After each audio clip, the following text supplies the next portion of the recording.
Welcome to the Rogers Kakasungura YouTube channel. Our brothers and sisters, the JSS teachers are crying because they have not yet been employed on a permanent and pensionable basis. They are still under internship program, which has already expired. You cannot convince me that Kenya lacks money to pay JSS teachers. A JSS teacher, the starting salary is about 17,000 to 20,000 only. Today, William Ruto donated 100 million to a church. You want to tell me that William Ruto walked into his chicken farm in Sugoi, picked 100 million and donated to a church? That is what you want to tell me. The President of the Republic of Kenya, every single move the President makes, it is proudly sponsored by your own tax. Every week, William Ruto is campaigning. The latest campaign was in Ukambani. He was in Ukambani the whole week. The 7 days tour was heavily sponsored by your tax. And now we are saying Kenya has no money to employ JSS teachers. How many rallies has William Ruto made this year? Calculate the number of cash that is used to fuel the helicopters they keep using running around the country. The fuel guzzlers they are using. The money they are giving in fundraisers, like the one given to a church, 100 million. So Ndindi Nyoro, as an economist, is raising very, very critical questions that we need to pursue for answers. Ndindi Nyoro says JSS teachers must be employed on permanent and pensionable basis. The government has money. Look at how Kenya Kwanza is walking around the country. Empowerment. William Ruto ako pande ngine. Kithure Kindiki pia na yeye amekuwa sponsored, ameenda pande ngine. Ile pesa yote credit wanatumia ya simu, mafuta wanaweka kwa gari, nguo yenye wanavaa, chakula wanachokila, every single day is sponsored by the government of the Republic of Kenya. Who is the government? It's you and me. Can we listen to what Ndindi Nyoro is saying? I have been watching. I have been receiving communication even from our principals on something that is very appalling. That as a leader, we are not going to allow it to happen. That the Ministry of Education, the government of Kenya, has sent a circular to our principals, purportedly referring to a Gazette notice of 2015, wanting to reduce capitation to our day schools, day secondary schools, from 22,000 to 12,000 shillings.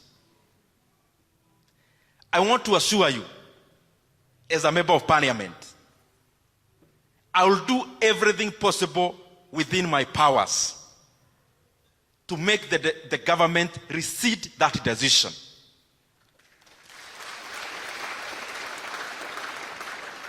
Because education plays a very critical role in development of any country.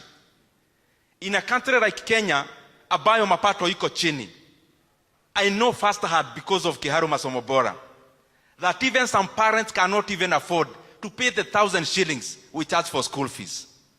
Now the government has written to our principals in day schools that now the parent will be paying 9,300 shillings on top of what they have been paying for food. And therefore they are taking the fee for day schools from what was around 12,000 across the country per year, that the learners will be made to pay over 20,000 shillings per year in our day schools. We cannot allow that to happen. Kwa sababu huyu mtu ambaye anaambiwa alipe hiyo fedha akikosa, huyo mtu atakuwa gharama kubwa hata kwa nchi kama hatapata elimu. And I want to request those who are in government, even all of us, including myself as leaders, as a leader, we are all beneficiaries of our communities, taking us to schools. We are all beneficiaries of our country, giving us a through pass to go to school. We cannot digress. We cannot go back.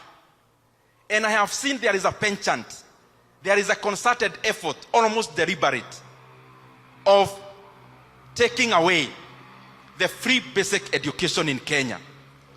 We keep seeing conflicting information. This person in government says this other one says this other one says this. Now the culmination is setting a circular to day schools principals to add school fees from January. I want to request our leaders, all the money we are using to manage politics in Kenya is more than enough to say to our day schools to make even day schools free in Kenya. And we have to get our priorities right. There is no way you'll come, you'll do baraza sponsored by government in the same budget, then you come to tell us that there is no money for capitation for our secondary schools. In Kenya, those who are in government, look at us very clearly. And I'm looking at you directly. We are not going to allow any leader to play around with free basic education in Kenya. We have had our brothers and sisters, trained teachers, qualified graduates, volunteering as interns in our secondary schools, both junior and senior in Kenya, most of them in junior secondary, with a stipend of 17,000 shillings. Their contract, the one they signed with government, was a one-year contract for internship. Now we are almost in December, because now it's November. Schools are opening in January. And TSC is not showing any indication of even being aware that the contracts are coming due this year, the end of this year.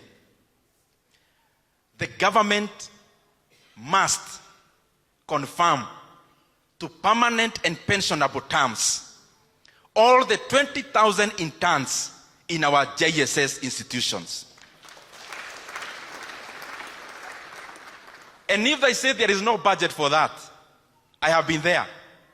There are many ways of doing it. The government has a leeway of spending up to 10% of the money outside of the budget. Under the article called 223, they can bring to parliament for ratification later. So TSC tafadhali, all the JSS interns must be confirmed into permanent and pensionable. If you don't have the budget, as members of parliament, we are giving you permission, sped, we will ratify later. But as of now, give indications on confirming them to permanent and pensionable terms in January next year. We need to come back to our basics. Let us come to our basics. Siasa itajisort kama tutafanyia wananchi kazi. Wachana na kumanage siasa kutumia billions of money hidden in many confidential votes. Remove that money from those confidential votes. Confirm JSS interns. Remove that money of managing politics from those confidential votes and pay capitation for our institutions. That is what managing politics is. It is not about bribing citizens. Ndindi Nyoro is spewing a lot of wisdom. And I fully support him that William Ruto must stop kutesa watoto wa wenyewe. Our brothers and sisters are out there. Wanaona vile rais anatembea kwa mandege. Wanaona vile anarusha mapesa kwa makanisa 100 million. Alafu wao wanaambiwa The government has no money to employ you on permanent and pensionable basis. Unafikiria hawa watoto wakienda kulala kwa nyumba wanafikiria nini? And surprisingly, the 20,000 teachers will again vote for William Ruto. Interestingly, ndani wa Kenya tuko na akili finyu. Tuko na akili finyu sana. We forget easily. We refuse to put into consideration our affairs zetu kama wa Kenya sisi. Don't be shocked. Out of the 20,000, habari na kuna mwalimu atapigia William Ruto kura tena. Can we unite and speak one language? Send William Ruto home in 2027. Aende apumzike. We have serious minds out here who can prosper this country. Ruto has been tested and he can't. He's proven to be incompetent. He cannot. God bless you. See you in the next episode. Asanteni sana.